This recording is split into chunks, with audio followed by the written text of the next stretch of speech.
My name is Jackson Arseth, and I've created a CNC plotter called the SK Ribbles. Originally, I had made a brachiograph using the steps instructed from the website. This machine, however, was highly inaccurate and did not produce quality results. In an attempt to fix this, I added pennies as counterweights and secured the base servo to the board which it was drawing on. In my second attempt to fix this, I experimented with the hysteresis correction parameters.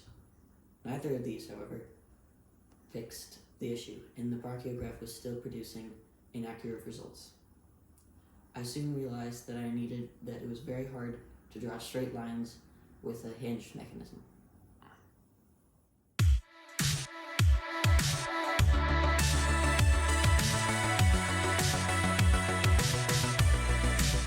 Here are the drawings from the brachiograph.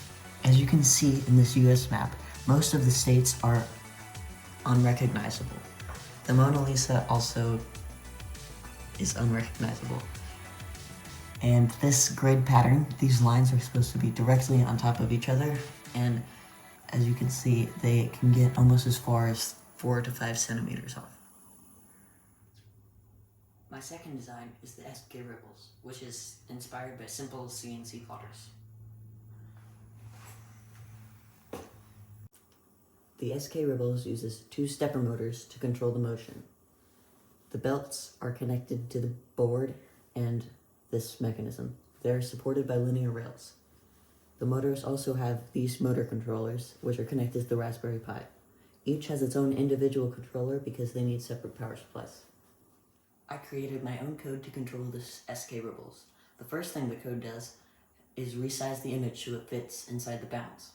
I also had to put some fail-safes in case the image was accidentally outside the bounds, and so it did not destroy itself. It takes all of the lines from the SVG file and recognizes whether that line is vertical, horizontal, or diagonal. If the line is vertical or horizontal, then it is very simple because it has to move one of the motors until the line is complete.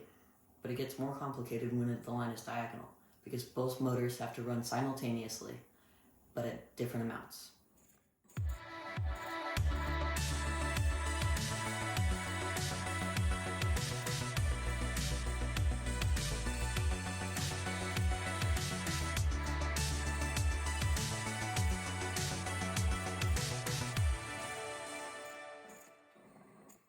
The SK Ribbles ensures a higher quality picture because it creates stable lines that operate on an X and Y axis.